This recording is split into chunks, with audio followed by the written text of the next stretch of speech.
Boa noite a todos. Muito obrigado por vocês terem vindo participar hoje da palestra. Com muita alegria, embora bem nervosa, eu esteja aqui para falar para vocês. Primeiro eu gostaria de falar que a bibliografia de hoje foi baseada em algumas obras básicas do Espiritismo. Primeiro, o Livro dos Espíritos. O segundo, o Evangelho. Terceiro, Jesus no Lar. E também do livro Messe de Amor, da Joana de Ângeles, psicografado pelo Divaldo. Bom, foi interessantíssimo a mensagem. É óbvio que a trabalhadora da casa, que é responsável pela mensagem, colocou muito esforço para pegar a mensagem correta. E na mensagem de Tiago, né, que a gente leu, do capítulo 1, versículo 17, fala sobre os dons que a gente adquire com as nossas obras, né? Que a gente não nasce com esses dons, né? Eles não vêm pelo nascimento, mas eles vêm por mérito, né? Pelas obras que a gente faz durante toda a nossa caminhada terrena, e às vezes não só na terrena, né? Às vezes a gente estava em outros, já passou por algumas outras moradas na nossa vida. E hoje, a Fé com Obras, a palestra de hoje, é também em cima da Epístola de Tiago. Só que é do capítulo 2, não é no capítulo 1, é no capítulo 2, versículo 26. Assim que eu ligar, né? Assim. Bom, e nessa epístola, Tiago fala o seguinte: porque assim como o corpo sem o espírito está morto, assim também a fé sem obras é morta. É forte, né? Quando a gente lê. E quando eu comecei a preparar o estudo, e eu comecei a ler a epístola de Tiago, eu fiquei um pouco entristecida. E isso geralmente acontece comigo quando eu começo a colocar as palestras, que eu fico, ai meu Deus, eu estou perdendo tanto tempo na minha vida porque eu não estou fazendo, né? Que é nessa hora realmente que a gente para e reflete bastante nas coisas. E quando todo palestrante vem aqui na frente e fala assim, não, essa palestra é para mim. É o estudo, eu tinha que ter feito essa palestra porque é um estudo que eu tenho que aprender. Eu sou o maior estudante, né? Essa lição é a maior para mim.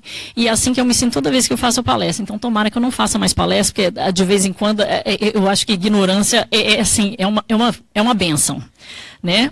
Não no caso do Espiritismo, que ele fala pra gente que quanto mais você souber, né, mais lhe será cobrado. Mas de vez em quando bate um pezinho na consciência. E essa semana, quando eu estava finalizando o estudo, foi que bateu também essa certa ansiedade, né, da fé com obras. E eu parei para pensar e falei assim, meu Deus, será que eu estou fazendo o suficiente?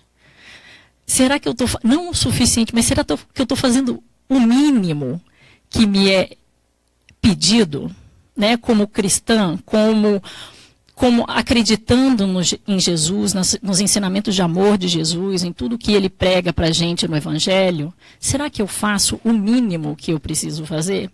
E eu sempre termino com a resposta que é não.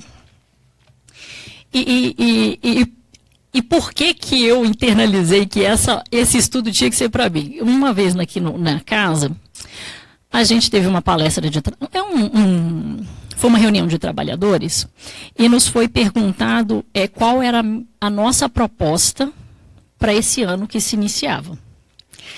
E todo mundo tinha que escrever num papelzinho o que era a sua proposta para esse ano. E a minha proposta para esse ano era me envolver mais em trabalhos caritativos. Nós estamos em junho e eu continuo sentada no meu sofá, fazendo absolutamente nada do que eu tinha prometido. Foi esse o meu primeiro pensamento. E aí, com o passar do meu estudo, eu parei de me punir tanto e de me achar tão culpada sobre o meu ostracismo caritativo. E por quê? Que eu passei a me sentir menos culpada pelo meu ostracismo caritativo. Não que eu não seja culpada, eu sou extremamente culpada de não fazer tudo aquilo que eu tenho vontade de fazer. Mas a vontade que eu tenho de fazer ainda não me tira do sofá. Então eu faço coisas que estão muito próximas a mim, ao meu alcance do braço. Mas eu não faço aquilo além disso. E isso é culpa? É culpa. E eu carrego uma culpa grandíssima em cima disso. Mas graças a Deus, eu tenho o Evangelho que me consola. E eu tenho o Espiritismo que me consola também em cima disso. Então, muitas das vezes a gente quer realmente fazer coisas grandiosíssimas e a gente acaba por não começar a fazer porque falta ainda essa vontade e o não saber por onde começar. Mas se a gente parar para observar as pequenas coisas que a gente faz, a gente vai entender que a gente faz muita coisa. Então, nessa epístola de Tiago, ela fala que se a gente não fizer nada, né, a nossa fé está morta, é como se ela estivesse morta, assim como um corpo sem o espírito está morto. E o que ele quer dizer com isso? O que é que Tiago fala? Ele fala assim, nessa epístola: meus irmãos, que aproveita se alguém disser que tem fé e não tiver obras? Porventura, a fé pode salvá-lo? E se o irmão ou irmã estiver em luz e tiverem falta de mantimento cotidiano, e algum de nós disser-lhes: ide em paz, aguentai-vos e fartai-vos, e lhes não derdes as coisas necessárias para o corpo, que proveito virá daí? Essa epístola corrobora muito com a epístola também de Paulo de Tarso. E na epístola de Paulo de Tarso, todo mundo conhece, eu não vou falar que é a música do Legião Urbana, não, porque não é a música do Legião Urbana, é a epístola de Paulo. E ela fala assim na epístola de Paulo, na carta aos Coríntios, que se alguém tivesse o dom da profecia, falasse a língua dos anjos, penetrasse todos os mistérios, tivesse toda a fé a ponto de transformar montanhas, desse o corpo a ser queimado em praça pública, ou distribuísse toda a sua fortuna aos pobres, se não tivesse caridade, nada disso lhe serviria.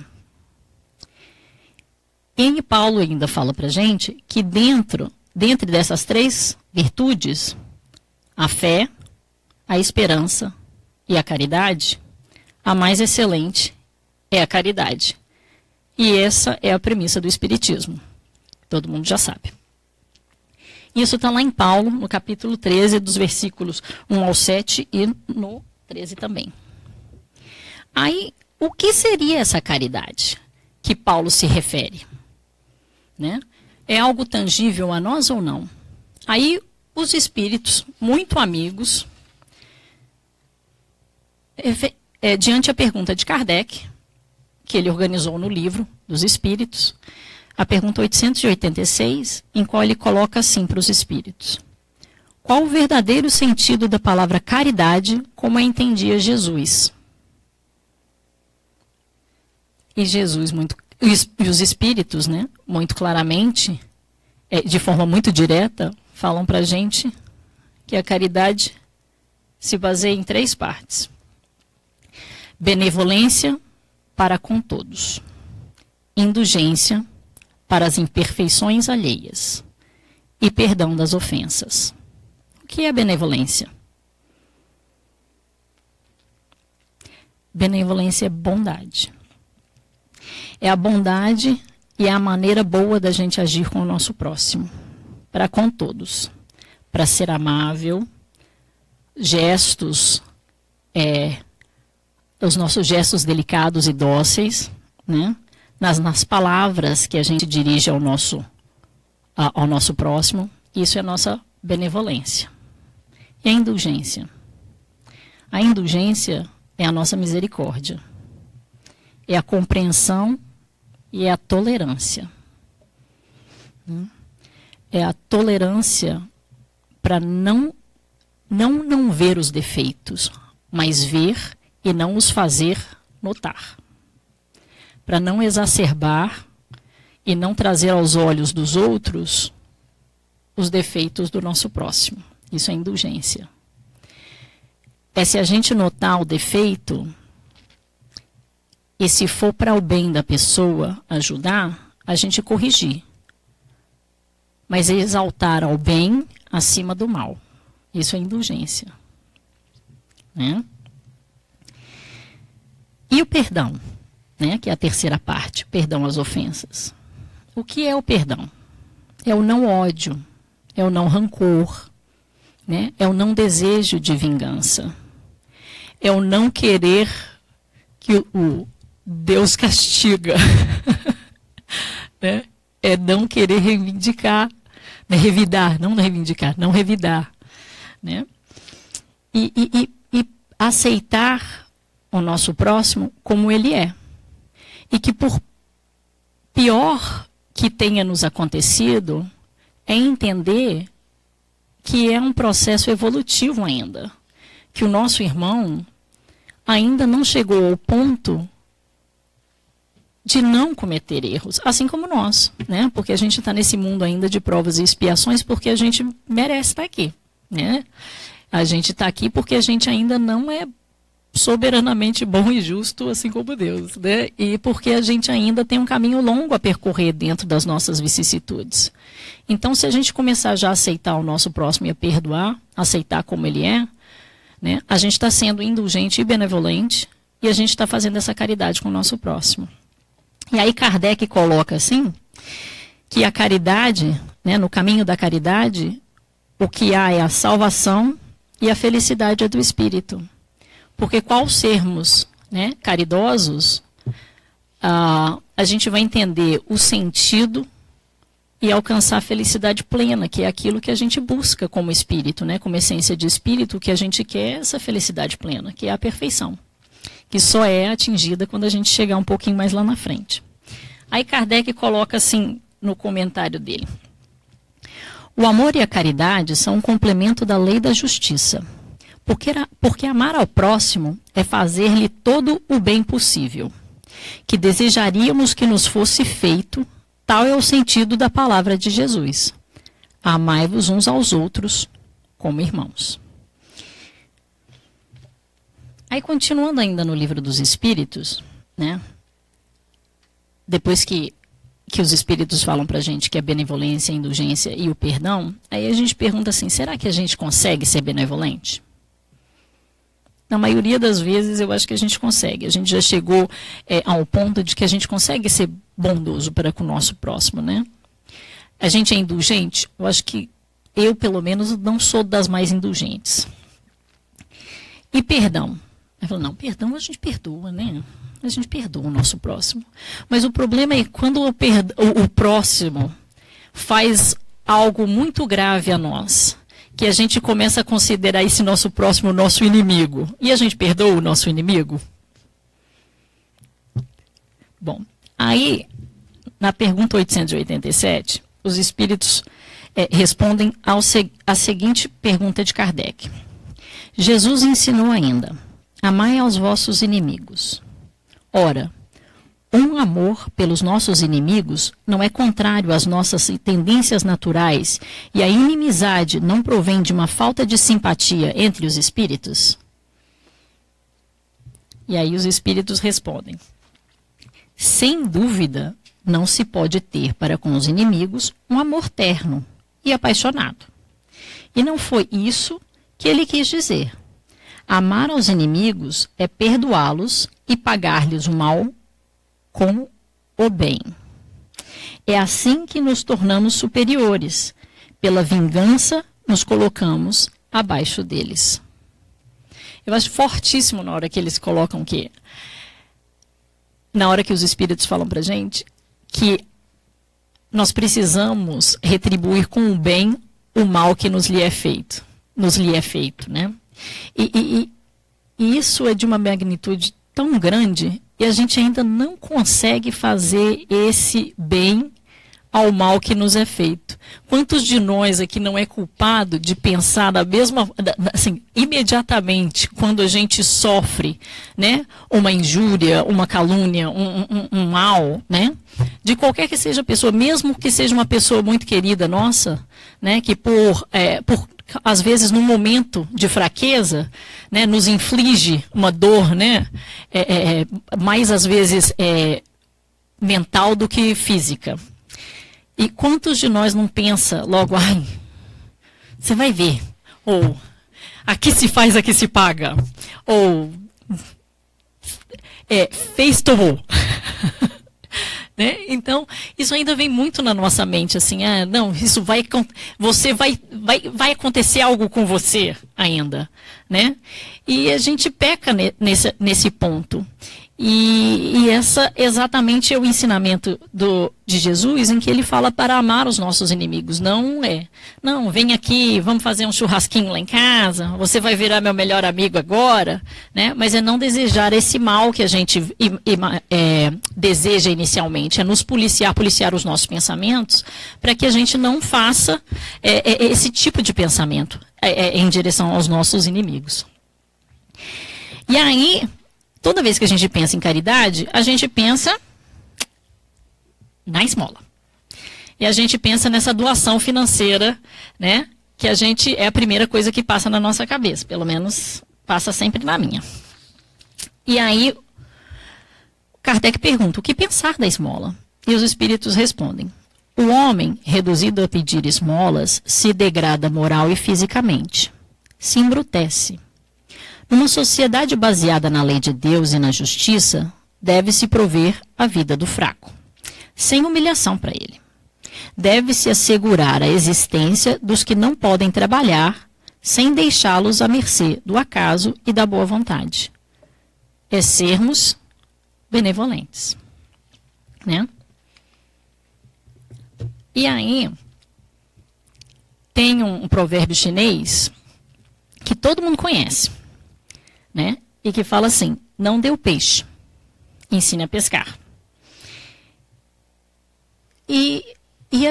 O espiritismo é muito meritocrata, right? Porque o espírito consegue aquilo de que tem mérito, né? Aquilo que a gente fez, é aquilo que a gente fez por merecer. Então é meritocracia, né?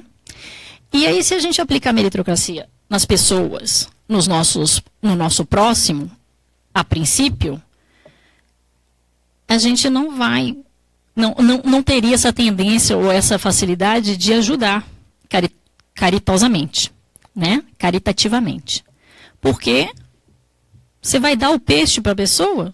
Não, você vai ensinar a pescar, né? Não dá para você de mão beijada? Que mérito que você vai ter nisso? Eu trabalhei para ganhar, né? Então, por que você vai ganhar? Não, vou ensinar você, meu amigo, a pescar.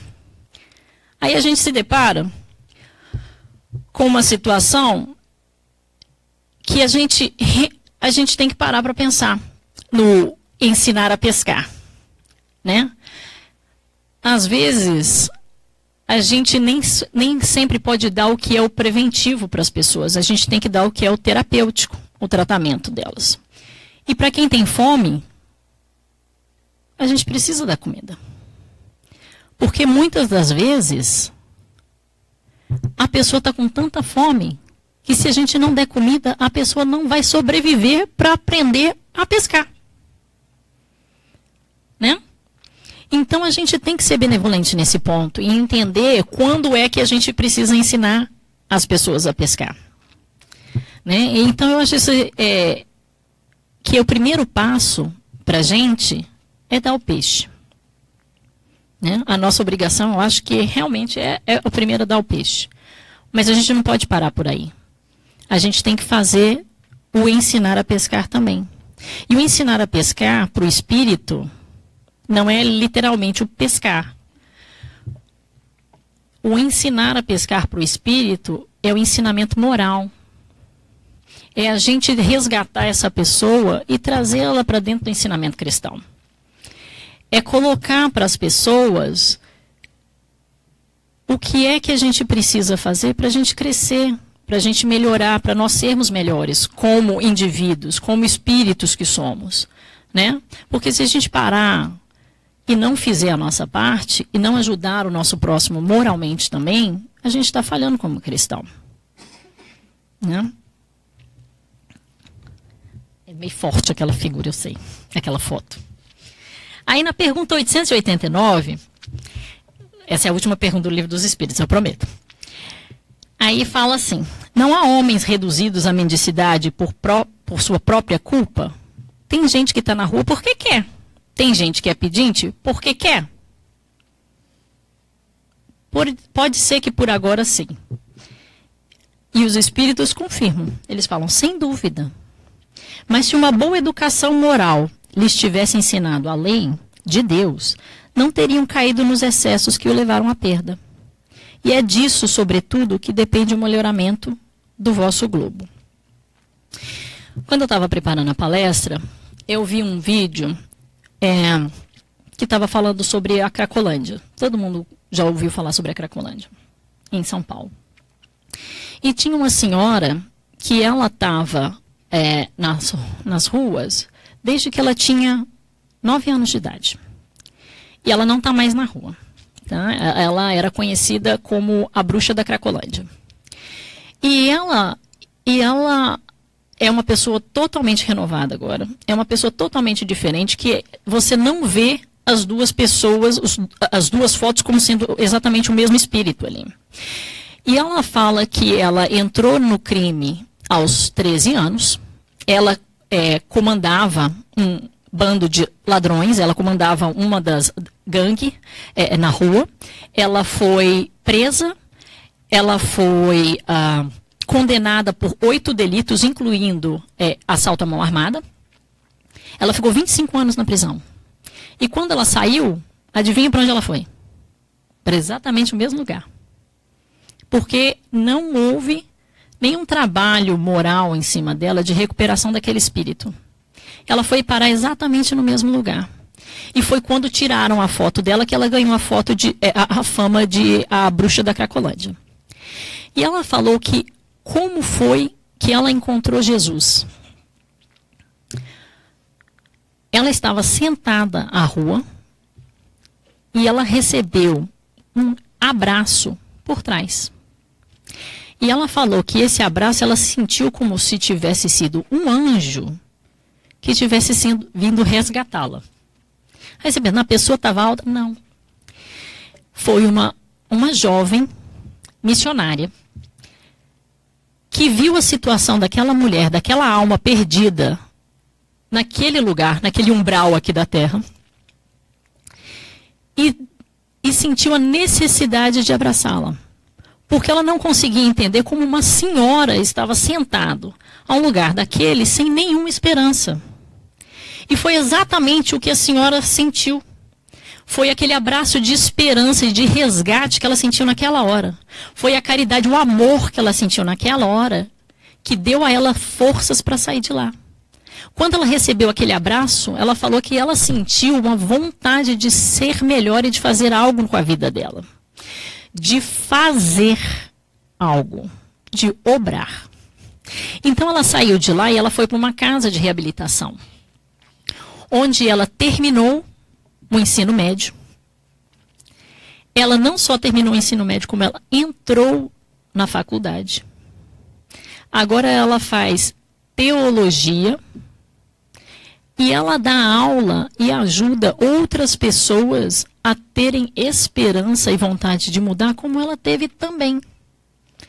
Com aquele mesmo abraço que ela recebeu, ela vai às ruas para ajudar mais mulheres a saírem da situação que elas se encontram, que elas estão no momento. Então foi essa caridade, né? Esse amor ao próximo, simples, um abraço, que resgatou aquele espírito de perder a oportunidade de crescimento que ela tinha nessa encarnação. Eu achei isso uma coisa fantástica, o poder do abraço daquela pessoa, né? E E eu achei brilhante a força que a mulher teve de mudar a vida dela. E essas duas epístolas, né, de Tiago e de Paulo, que fala sobre a fé sem obra é morta e sobre a caridade sendo o nosso poder de salvação do Espírito, são explicações do ensinamento do Cristo em que fala que a cada um segundo as suas obras, né? E é da onde que a gente deduz, de onde Tiago e Paulo tiraram esses ensinamentos, que é nada mais do que o fundamento, né, para os ensinamentos sobre a excelência da caridade. E essa foto, todo mundo eu acho que já viu, né? Essa foto no canto, acredite ou não, ela foi tirada no Brasil. Né? Então, às vezes, a gente pode até achar que está tão longe da gente as coisas, né? Esses atos imensos de caridade, mas isso foi um chinelo. E não foi nem novo, não, foi um chinelo usado que ele deu, mas no momento, para ela, para aquela menina que estava andando na rua com calor de 40 graus, provavelmente no Rio de Janeiro, porque sempre está, para mim, está sempre 40 graus. O tempo que eu ligo para minha sogra, ela fala comigo que está 40 graus lá no Rio. Para ela, aquele chinelo no chão quente foi melhor do que qualquer coisa que a gente poderia ter dado para ela. Imagina, eu não consigo nem pisar no chão quente. Imagina, coitada, ela andando, eu fico pensando nesse calçadão todo de pedra aqui, ela andando descalça. Né? Então, a cada um, segundo as suas obras. E aí, se a gente parar para pensar ainda nos ensinamentos de Jesus, o que é que Tiago ainda estava dizendo sobre a fé sem obras é morta? Como assim? Né? E quando eu penso em a fé sem obras é morta, eu penso na parábola do samaritano. Para mim, vem a parábola do samaritano sempre, quando eu penso nessa a fé sem obras é morta. E por quê? Por que que eu associo a fé sem obras com a parábola do samaritano?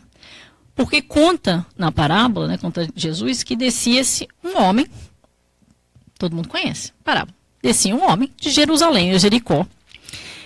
E no caminho, ele foi interceptado por ladrões, que o roubaram, que o bateram, e o deixaram moribundo à beira da estrada. Ele deitado lá, quase sem vida, passa então um sacerdote. E quem é um sacerdote? É um religioso. O sacerdote, na época, seria o mensageiro entre os homens e Deus. Então, me passa o sacerdote e passa-o a largo. Não fala lá que ele o ignorou, nada disso. Fala, passa-o a largo, no Novo Testamento. E, logo em seguida, passa um levita. Quem é o levita? Outro religioso. Né? São os filhos de Levi, que também são aqueles que louvavam a Deus dentro do judaísmo. Passou a largo. E em terceiro, vem quem? O bom samaritano. E o samaritano, quem é? Eram, na época, considerados os hereges, os apóstatas, né? Dos hebreus, dos judeus ortodoxos. E aí, vem ele, com toda a sua compaixão, pega aquele desconhecido que está semi-morto na estrada, coloca no seu cavalo, leva a uma hospedaria, bate a porta e pede àquele que dá hospedagem que abrigue essa pessoa que se encontra debilitada, dá a ele 2 moedas e continua o seu caminho. Mas antes de seguir o caminho diz, eu vou voltar. Por favor, continue tomando conta dele, que ao voltar eu te acertarei as contas. E assumiu ainda o compromisso de cuidar da pessoa. E aí, quem é que tem mais mérito? A gente pode julgar o sacerdote e o levita que passaram e ignoraram? Não. Porque o Tiago até fala assim, né, na epístola dele, e se ele tivesse falado o seguinte: fique em paz, aguentai-vos, não é assim que está na epístola de Tiago? E se ele falasse, fique em paz e aguentai-vos, e tivesse feito caladinho lá uma oração para ele, né? Fazendo uma oração para ele, para que venha uma alma caridosa e o ajude, porque ele está precisando de ajuda. Às vezes o mérito dele foi até atendido, né? E veio o levita depois. Pode ter feito lá também. Aguentai-vos, fique em paz. Vai vir uma alma caridosa para te ajudar. Eu acho que no momento não sou eu, porque eu estou passando. Né? E vem o bom samaritano. Aí quando eu pensei neles, nossa, fé com obras é todo bom samaritano. Porque olha só, 2 religiosos, menino, passaram. Eles acreditavam em Jesus, em Deus? Provavelmente acreditavam, porque se não acreditasse, não seria sacerdote. Né? Mas não fizeram o que lhes foi colocado no caminho. E aí eu paro e penso, quantas vezes sou eu o sacerdote? Quantas vezes sou eu o levita? E quantas vezes sou eu dentro do carro que vejo a pessoa pedindo dinheiro e falo, oh meu Deus, Deus vai te ajudar. Você vai achar um abrigo, meu filho. Esse seu cartaz, você está pedindo a fome, que você está falando que você está com fome, hoje não vai dar, que eu só tenho $20. Se eu tivesse $2, eu te dava. Uma vez eu caí no erro de dar $20. Pensei, foi logo depois de uma palestra que eu fiz sobre caridade também. Foi. Eu fiz uma palestra sobre caridade, aí depois eu estava no meu trabalho, e perto do meu trabalho tinha um posto de gasolina e eu estava sem gasolina. Fui no posto abastecer. Chego no posto de gasolina, vem um moço na minha direção e fala para mim, moça, você não tem como me ajudar? Eu estou sem dinheiro para gasolina, eu preciso de dinheiro para colocar gasolina no meu carro. Vou eu, tocada pelos ensinamentos de Jesus, que eu fiz a palestra sobre caridade, pensei, essa é a minha hora, Senhor, de ajudar. Pego a carteira, abro a carteira, o que tenho na carteira, gente? $20. Peguei os $20, dei para ele, feliz, sentindo aquela, assim, cristã naquela hora. Cristã. Peguei os $20 e dei para ele. Ainda pensei, vai com Deus, meu amigo, que você chegue lá no lugar. Menina, mas e o detalhe, ele ainda virou para mim e falou assim, antes de eu dar dinheiro para ele, ele virou e falou assim, você pode me dar esse dinheiro? Eu pago a você, eu mando de volta o dinheiro para você. Gente, é agora que eu estou sendo testada. Peguei os $20, dei para ele. Menina, mas na hora que eu dei o dinheiro para ele, na mesma hora, ele virou e saiu correndo. E eu parei assim, fiquei assim, ó. E o endereço? Você não vai pegar, não? Porque ele falou que ele ia devolver o dinheiro. E virou as costas, saiu correndo. E eu fiquei assim, gente, ele nem pediu o meu endereço. Como é que ele vai devolver? Ainda fiquei pensando. Né? É inocente. Mas eu fiz a minha obrigação. Né? Na hora eu fiz a minha obrigação. Porque a minha intenção foi a melhor possível. Principalmente depois que eu tinha feito, né, a oração. A palestra. Eu não posso nem ter dinheiro, gente, na minha carteira amanhã. Que se alguém pedisse, já sabe. Dou tudo. Aí, e isso foi para ilustrar, né? Como a gente deixa de ser o bom samaritano. Isso foi a minha tentativa de ser bom samaritano. Tudo bem, foi uma só, gente. Mas eu tenho que tentar ser mais uma boa samaritana, né?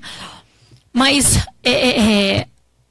naquela hora, não do meu exemplo, mas na parábola de Jesus, o bom samaritano, quem é que teve mais valor aos olhos de Deus, de acordo com os ensinamentos de Deus, de Jesus? Quem é que teve mais valor? Aquele que passou e provavelmente orou, ou aquele que passou e ajudou o próximo? Né? Então isso é para a gente parar para pensar. E por isso que eu falei que vem para mim sempre a parábola do bom samaritano, como eu penso. Quando eu penso na fé com obras. Aí, Emmanuel, muito iluminado, vira para a gente e fala assim. Eu tenho aqui, gente, por que eu estou lendo ali? Bom, as obras da caridade material somente alcançam sua feição divina quando colimam a espiritualização do homem, renovando-lhe os valores íntimos, porque reformada a criatura humana em Jesus Cristo, teremos na Terra uma sociedade transformada, onde o lar genuinamente cristão será naturalmente o asilo de todos os que sofrem. Tão lindinho.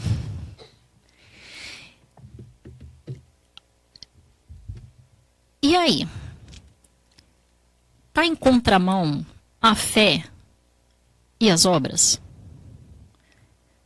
Ou você reza e acredita, ou você faz? Não.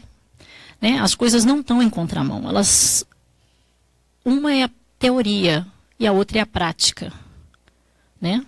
A fé vem da palavra confide, que é confidelidade, que é confiança. Então, você tem fé em Deus, você confia em Deus. Mas como é que a gente demonstra essa nossa confiança em Deus? É através da materialização do amor. E é por isso que é pela consciência que a nossa fé em Deus é manifestada. Mas é pela obra que o nosso amor a Deus é revelado. Se a gente ama a Deus, a gente ama o nosso próximo. Mas se a gente já tem fé em Deus, é só pra gente. A fé é uma coisa centrada, é uma coisa nossa, né? É uma coisa muito particular e individual, que eu não posso forçar a minha fé em ninguém. A fé é uma coisa individual. Mas a minha obra não é. A minha obra não precisa ser, o meu trabalho não precisa ser uma coisa individual, né? Não é só para mim, muito pelo contrário, né? O meu trabalho tem mais valor quando eu ponho o outro primeiro. É lógico que a gente não vai esquecer da gente, né? Porque a gente precisa trabalhar na gente, a gente precisa fazer as coisas para a gente crescer. Mas eu colocar o meu próximo acima dos meus interesses pessoais, caraca, ó, é muita elevação. E aí, quando a gente fala sobre caridade, a gente pensa também no óbolo da viúva. Porque a gente sempre pensa, ai, né? Eu tenho que dar o dinheiro, eu tenho que ajudar, né? Tenho que fazer a doação. E aí fala no óbolo da viúva o quê? O que é que Jesus fala durante a parábola do óbolo da viúva? Que ele estava lá, observando. Muitos ricos vieram e colocavam, né, deitavam as suas riquezas no gasefélios. Acho que é gasefélios que fala. Isso. Muito bonito. Vocês estão prestando atenção. Estou gostando de ver. E aí, o que é esse negócio, gente? Eu achei esse nome, eu fui lá procurar. É uma urninha. Bonito nome, né? Uma urninha. E aí ele fala que ele via os ricos vindo e deitavam suas fortunas na urninha, faziam sua doação e saíam. E doavam os excessos. E veio uma viúva e deu 2 moedas. E ele disse, na verdade, Jesus disse aos seus apóstolos, na verdade vos digo, que mais deitou esta pobre viúva do que todos os outros que deitaram no gasofilácio. Porque todos os outros deitaram do que tinham na sua abundância. Porém, esta deitou da sua mesma indulgência tudo o que tinha, e tudo o que lhe restava para seu sustento. Isso está em 2 livros, no Evangelho de Marcos e no Evangelho de Lucas. E está pedindo para a gente dar tudo que a gente tem? Não está pedindo para a gente dar tudo que a gente tem. Está pedindo para a gente fazer voto de pobreza? Não está pedindo para a gente fazer voto de pobreza. Mas para a gente pelo menos considerar ajudar. porque às vezes a gente nem considerar ajuda, a gente não considera, né? Então ele fala que por menor que seja a sua doação, mas é o seu sacrifício, a sua vontade. Ela ganhou mérito pela vontade de ajudar. Por mais que ela não tivesse, ela teve a vontade de ajudar o próximo. E foi aí que ela ganhou o mérito dela, né? E esse é o ensinamento de Jesus, que você não precisa doar fortunas. Você precisa ter a vontade e querer ajudar o seu próximo. E aí no livro Jesus no Lar, fala pra gente sobre a fé vitoriosa, porque eu estava falando só sobre a fé, aí eu falei do bom samaritano, que aí tem fé, mas que aí não ajudou o seu próximo, né, passou batido. E aí no livro Jesus no Lar, fala sobre um exemplo de fé vitoriosa. E nesse conto da fé vitoriosa, é a mensagem 32, se vocês tiverem interesse em ler, pelo Espírito Neio Lúcio, e psicografado pelo Chico Xavier. Aí ele conta assim, que nessa mensagem falava que André estava conversando com Jesus, né, e estava falando sobre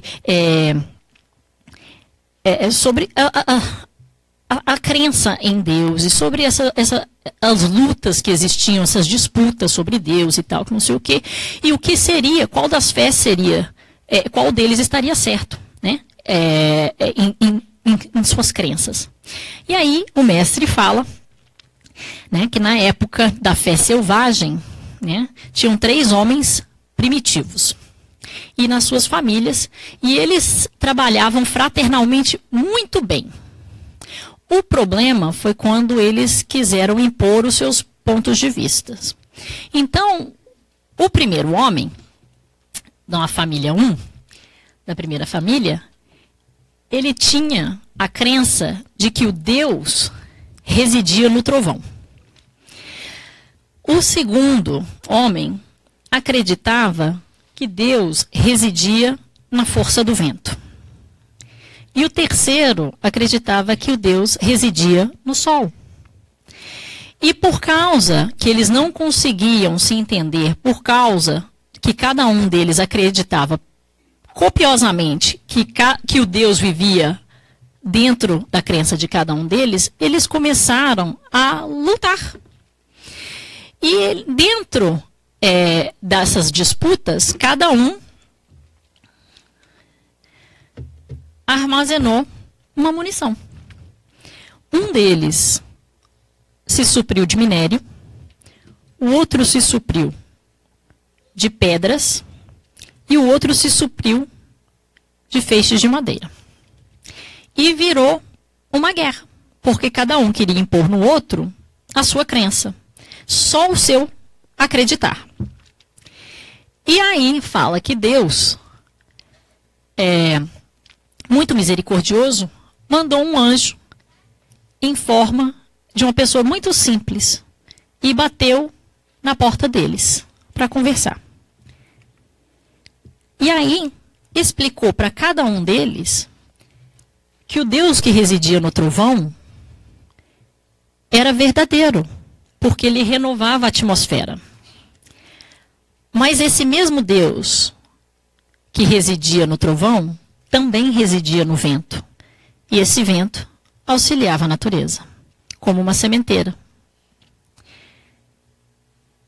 E ele falou que esse mesmo Deus que vivia no trovão e no vento residia também no sol. E que no sol ele sustentava as criaturas. Então que o Deus que cada um via era o mesmo Deus. Só que cada um estava focando apenas na sua fé. E o que eles precisavam era parar e colocar a fé deles em obra. Porque o Deus do minério, se a fé do minério, a fé do trovão fosse convertida em obra, aquele minério viraria utensílio para o arado da terra. Que o Deus da pedra viraria edificação de abrigos. E que o Deus da madeira viraria peças valiosas de proporcionar o bem-estar a todos da comunidade. Então, a explicação, o ensinamento foi exatamente sobre: não adianta você acreditar que o seu Deus é diferente, que o seu Deus faz isso, o seu Deus faz aquilo. O importante é você colocar esse ensinamento que Deus lhe dá em prática, para que ajude a um bem comum. E eu achei muito bonitinha essa analogia que eles fizeram. E aí ele fala, o Espírito, que veio na forma de um homem simples, fala que a fé que não ajuda, não instrui e nem consola. Não passa de escura vaidade do coração, que era o que os homens estavam fazendo, sem colocar em prática todos os ensinamentos que eles estavam adquirindo com as crenças individuais deles. Aí tem um texto que eu vou ler para vocês, que é sobre a rogativa das mãos. Aqui.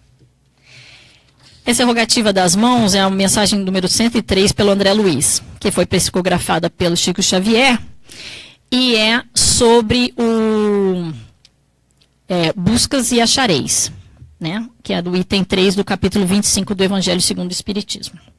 Eu vou ler para vocês. Nascemos com você, é rogativa das mãos.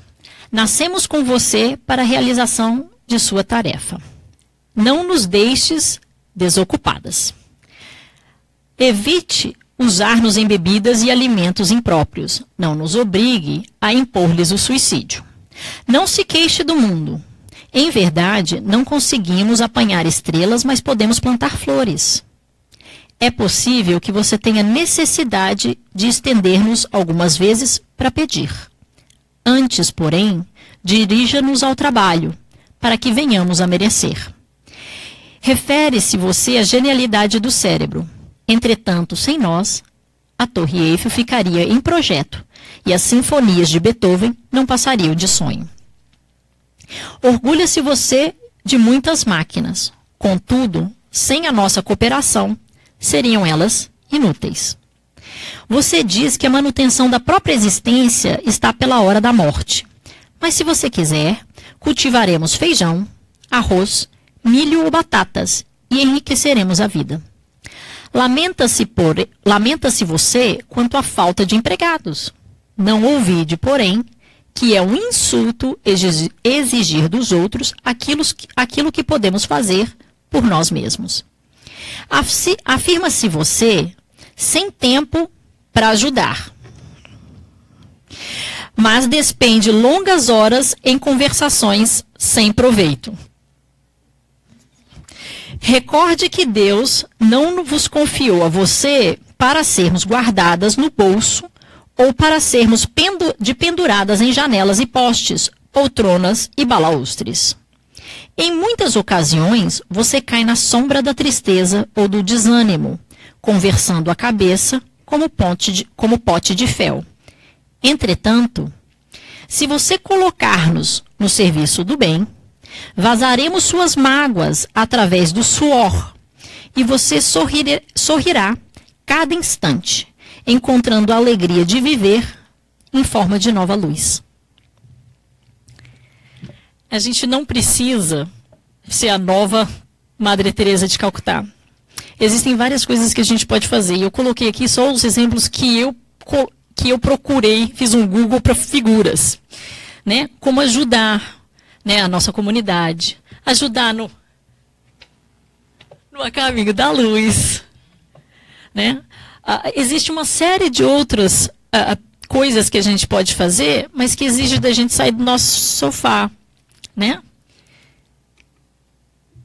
E aí tem a Kardec fala ainda no busca e achareis.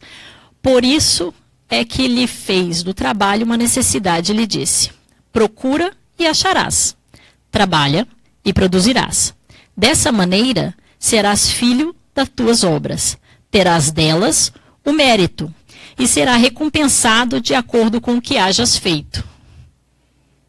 E aí, vamos trabalhar ou vamos ficar sentados? Né? Para a gente lembrar que a gente não vai ser árvore frondosa, que a gente ainda é semente, Mas a semente, se ela não for plantada, ela não germina. E a fé, se ela não tiver obras, ela nada é. Então, para a gente ser árvore frondosa, a gente precisa começar a plantar e a regar essa nossa sementinha, para que ela germine e possa dar sombra para outros, né? E São Francisco de Assis, dá para a gente falando assim: comece fazendo o que é necessário, nada grande. Depois, o que é possível. E, de repente, você estará fazendo o impossível. Né? Começando devagar. Aí tenho para vocês, eu tinha colocado a oração de São Francisco. Mas quando eu vejo a oração de São Francisco, eu já logo começo a cantarolar. Não que eu seja cantora, gente, que eu sou péssima. Eu só canto aqui no centro, porque aqui dentro do centro eu sinto que dentro dessas 4 paredes não serei julgada. Então eu canto. Sou perto, desafinada, até mandar parar. Adoro, adoro. E aí eu pedi pro Beto se ele podia tocar pra gente a oração de São Francisco, e a gente pode todo mundo cantar, porque tem a oração que todo mundo consegue enxergar, gente? Tá pequenininho, né? Será que precisa pegar os livrinhos? Dá pra ver? Ah, então tá bom. Tá, o Beto vai cantar pra gente, Ninha, Liane, todo mundo agraciando com a voz, pra gente, né, não fazer feio aqui.